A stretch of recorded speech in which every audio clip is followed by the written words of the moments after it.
Everybody, welcome back. In this video, we are looking at the Friday NBA slate. We have 10 games tonight starting at 7 o'clock, so let's get into it. We're getting 3 videos out this morning. I'll be getting this NBA video out, this MLB video, and then the Big Bets and Stacks video for baseball. So hopefully, guys, enjoy the content. If you do, make sure you subscribe. Make sure you hit the like button. Just helps the channel grow and helps keep me motivated. And let's get into it. So looking at the point guard options, it starts with Luka. He's 10-7 against the Knicks. He's been fine. A bit disappointing recently. He's not having his most highest ceiling performances. He shot 11 of 15, 7 of 11 from distance, but still only put up 53, which is pretty surprising. Didn't have very many assists. Only had 8 rebounds, which is nice, but didn't have any blocks or steals. And he also had 8 turnovers, so definitely lost a few points there because you don't expect 8 turnovers without any blocks or steals to kind of offset that. But he did shoot really well. Porzingis has taken a lot of shots and has taken a lot of usage now, so I think he is a guy that you could play if you wanted to, but he's not a priority. Guys, in the 9K range, you have Trae Young, Curry, Lillard. Young has a great matchup against the Pelicans. He's been playing a lot better. That game went into double overtime last night. He only played 35 minutes, though, still. Put up 50. He played similar amount of minutes as you would expect in regulation, maybe a few less. He looks like a fine guy, but you can also go to Curry if you wanted to. He went nuts last night. They still ended up losing, but he had a huge fourth quarter to get to 57. He's at a good price. Still at a reasonable price tag. You need 60 out of Curry at this price tag. I'd probably go Young, Curry, then Lillard if I had to rank the 3 in the 9K range. 8K range is strong with De'Aaron Fox headlining it. You have, if Mitchell is back, then that kind of makes the rest of the Jazz not as appealing. If he's out, then fire up Conley, fire up some Ingles, Bogdanovich, Clarkson. They all look like good plays. Van Fleet looks like a great play, 8,200. There's no Lowry for a little bit, so he's going to get a lot more usage, a lot more assist opportunities. In the 7K range, if John Wall plays, he has to be in play. He's just been so garbage shooting. I just can't believe it. 2 of 12, 5 of 14, 6 of 25, 6 of 15, 8 of 30 are his last 5 games. I'm pretty sure a lot of players can shoot as good as that, even that are not in the NBA, but he's been getting it done with the assists. He's been getting you some blocks or steals to kind of make up for some of those lack of shooting. But if he just has a good game, which he should soon, he should be able to put up 50. And you'll probably be low owned. So he's always going to be interesting until he starts to make some of his shots. John Moran is 76. He looks good in this type of matchup against the Timberwolves. Should be fast paced. I like him more than Drew Holiday. Shooter is $7,100. He looks appealing just because he's cheap, 7K range, low 7K range for a guy that does get a lot of usage for the team right now. He took 18 shots last game, only made 6 of them, put up 37. It's a really good spot against Sacramento. They play super fast. They play no defense. Should get a lot of looks at threes. Should get a lot of assist opportunities if the Lakers are able to put up 115 points or so tonight, which a lot of teams have been doing against the Kings. So shooter looks like a pretty good shot for at least 5x and great upside to get you 6 or 7x. Other guys at the point guard position in the 6K range, you can look to Conley if there is no Donovan Mitchell. If the Pelicans still shorthanded, you can look to Nickeil Alexander-Walker. But I expect Ingram to at least play. Maybe they just wanted to hold him out in a back-to-back situation. And then in the value range, you have Theo Maledon. He shot 3 of 16. He still put up 32, which is nice to see. But we should have had at least 40 in that game against Toronto. Had 7 boards, 6 assists. There is no Ty Jerome tonight, so he's going to be a guy that I think you can go to. The matchup isn't the easiest one, but there's just not really any other point guard option on the team without Ty Jerome that they want to get some solid minutes. So you should expect 30-plus minutes out of Maledon, possibly in the mid-30s, if he is playing well, which can't do much worse than 3 of 16 shooting. So he's a guy that can still get it done with some rebounds, some assists. He's not just a shooter, which is what we showed last game, which is nice to see. And those are the main guys I'm looking at the point guard position. I don't see any tremendous plays in the value range unless the Pelicans shorthanded. You can look to Bledsoe. If there is no White, you can look to Satoransky. But I think everybody's kind of priced where they should be. Maybe Kyra Lewis if there is no Ingram and Zion tonight again. But I think they'll play. Or at least Ingram will play, I think. Don't know about Zion. At shooting guard, I got to take a wait-and-see approach on Mitchell, on Levine. That makes Booker the most expensive shooting guard that we can talk about. He's 86. I'm not that interested at that price tag. I'd rather go cheap for like maybe a Jaylen Brown against Houston Rockets, $7,900. But VanVleet's the guy that people are going to start their lineups with, at least in cash, and I definitely agree with it. He's $8,200 against the Warriors. Warriors on a back-to-back, probably get some tired legs in there. VanVleet put up 52. He had 9 stocks, so definitely an outlier performance in that department, but he only shot 5 of 17, so something you don't expect out of VanVleet. On the season, he's been shooting terrible from the floor, only 39%. But he takes a lot of threes, which kind of makes some sense there. It's a spot where he should be able to put up some points against this Warriors team at home. And without Lowry, VanVleet is just like focal point in terms of assists and taking a lot of shots. You have him and Siakam are going to be the two guys you want to get to. So VanVleet is going to be the main guy I'm looking at above 8K. In the 7K range, you have Jaylen Brown, we talked about. Nobody else. I'm not looking at Wiggins or Holiday or LeVert today. 6K range, they kind of priced up Devontae Graham, so he's not that interesting. If there's no John Wall, then definitely play some Kevin Porter. In the value range, you have Halliburton at 6K, he looks fine. You have Bogdanovich, who I will plug in at small forward. 57, he played 45 minutes yesterday, but he's just been getting a lot more playing time. He's been playing so much better. He's been getting comfortable with the offense. They're still shorthanded. There's no John Collins, and there is no DeAndre Hunter today.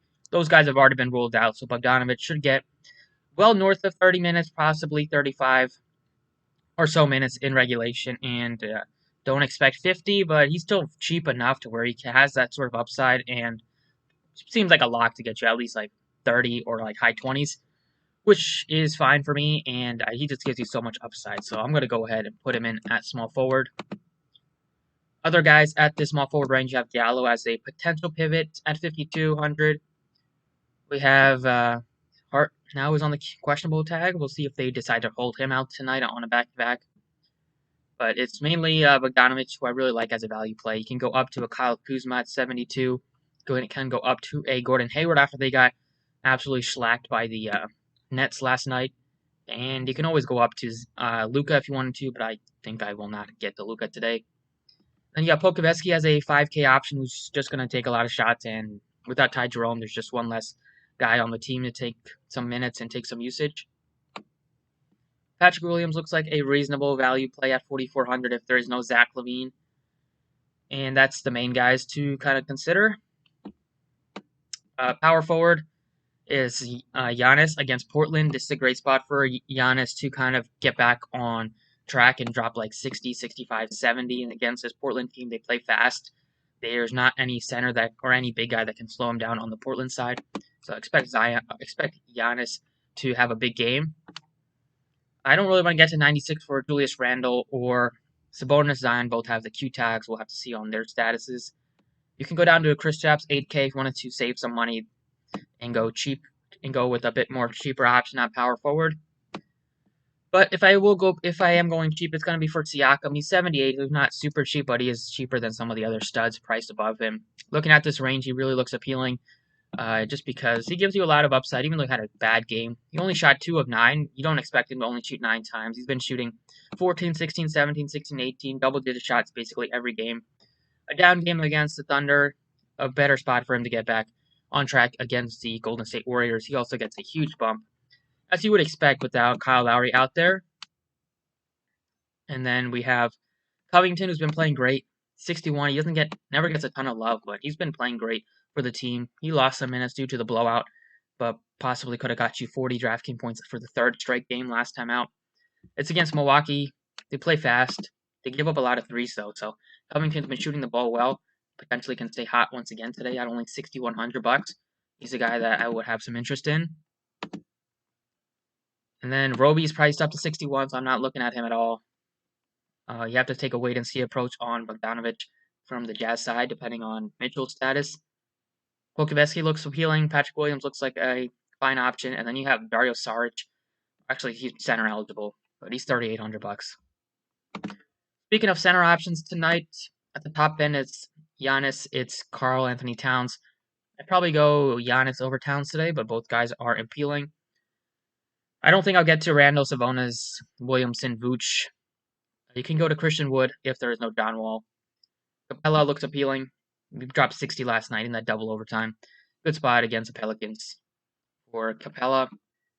You have Moses Brown at $7,200. You have a very nicely priced Robert Williams at only $6,700. But the guy that I do like quite a bit is Montrezl Harrell. They brought in Andre Drummond. He started that last game, but he got hurt with the toe injury, so he's out for a little bit. So that means Montrezl Harrell will go back to playing big minutes off the bench for the team, possibly 30 plus, possibly 34. He's only 6,600, so the sites haven't adjusted his price tag. They probably assumed that Drummond was going to be the starter. So his price tag has taken an $800 dip, $800 decrease from his second most recent game. Took a $600 decrease from his most recent game. And it's against the Sacramento Kings team that plays pretty big with Holmes in there. It's a good matchup for Holmes. Like both guys are pretty undersized centers, so they match up well against each other. He dropped 45 earlier this meeting against the Kings. Should get a lot of rebounds tonight. Should get a lot of opportunities in the paint. The Kings give up the most points in the paint this season. So I love Harrell. And that is about it for the video. So thank you guys for watching. Let's go ahead and actually we'll touch on FanDuel before we close it out. All right, looking at the FanDuel pricing, looking at point guard options to start, it's Fox and Luka as your most expensive guys. I love Fox, but I don't think I could play him over Curry at only 9K or Trae Young at 87. So I'll probably go to those guys that are cheaper, or you could even go to John Wall. But he's 84, so he's not that appealing, especially if he has a Q tag all day. Shooter, I'm not looking at him on FanDuel. He looks better on DraftKings. Rozier is kind of priced up at 78. John Moran is only $6,800. That price tag is really nice. He'll definitely get a lot of ownership, but for good reason. He's too cheap. Should not be $6,800 against the Timberwolves. I loved going to guy like a lower owned guy like a Teo Maledon or a Ricky Rubio. Clarkson, if there's no Mitchell, is basically a plug and play almost. And that's the main guys to consider. It's going to be John Morant. He's just too cheap. At shooting guard, it's shooting guard. The most expensive guy is Donovan Mitchell. If he plays or not, even if he plays, I'm not looking at him. Not really looking at Devin Booker at 85. McCollum, not really on my radar. I'd rather go down to a Fred VanVleet, who's only $7,400. They shouldn't have priced him over 8K. He should not be cheaper than Edwards or Wiggins, or possibly even CJ McCollum. If Zach LaVine plays, he's not going to get that much ownership. He's been struggling, but $7,200 for Zach LaVine. We know he can pop off. The matchup is tough. It will definitely scare people away, but tournaments, he looks like a guy you could take a shot on. Devontae Graham is appealing on FanDuel at 6K compared to DraftKings. You can look to Halliburton is only $5,600. He's at a really good price tag. He's been playing pretty well recently. He's had a couple of good games, couple of down games, but at least the minutes have been kind of secure. Then you have some cheaper plays here. Potentially a Gary Trent, $5,200. And then the 4K range, it's nothing that I'm really looking at too much. Yeah, there's nobody really that looks that appealing, especially unless you can go to Svi Mikhailuk, 3,700. She'll get some extra minutes with no Ty Jerome. Small forward, if Ingram plays, he's 8K. Especially if Zion is out again, then Ingram would be a tremendous pay up at small forward, probably my favorite. Right now, look at Jaylen Brown at 77. You can look to a Kyle Kuzma at 72, a Gordon Hayward in a bounce back spot at $7,000. Kevin Porter is 6K. That's going to be dependent on John Wall news. If Wall plays, I'm not interested. If Wall's out, then he's going to be one of the first guys I plug in. And then the 5K range, you have Beasley, Bogdanovic, Buddy Hield. It's going to be Bogdanovic again. His price tag finally jumped up on FanDuel. He was $4,200 yesterday. So hopefully guys played him yesterday on FanDuel. But 55 is still a good price tag for him. You have Gallo at $4,900 if you wanted to go with a cheaper option and go with a lower owned option. And that's the main guys. I think Patrick Williams continues to be like min price on FanDuel. He's $3,600. I mean, even if Zach LaVine plays, you can take a shot at that sort of salary. Power forward, it's Giannis at $11,000. He looks appealing. You have Julius Randle's only 89, so I'd rather just take some savings potentially and go with a guy like Julius Randle. You have Christian Wood 8K, Pascal Siakam 83. Both of those guys are in play. Covington is up to 75. So if I was going to play Covington, you definitely want to do that on DraftKings. And then you have Markkanen 56, not looking at him. Bukievsky 53 looks like a guy I'll have some interest in. Then you could look to a Dario Saric. He's 4,400. He's been playing better. But it's going to be Julius Randle. I don't know why his price tag took a big hit all of a sudden on FanDuel, but I will definitely take some savings and go with him. And then at center, it's Cat Vooch at the top end. I like Cat the most, but he is 10-8, so you're going to need like over 60 from that price tag. It's going to be Clint Capella season, it looks like, on FanDuel, especially with him just being $500 more than Harrell. Like on DraftKings, it's a bit of a different story. It's $1,500 more expensive than Harrell, so I'd rather go with Harrell. I'd rather go with like Moses Brown. But FanDuel, I like Capella a lot with no Collins, with no Hunter, and the fact that you get those extra points for blocks, which he is very good at getting. So it's going to be Capella on FanDuel. And that is mainly it for the video. Thank you guys for watching. Best of luck tonight, and catch you all later.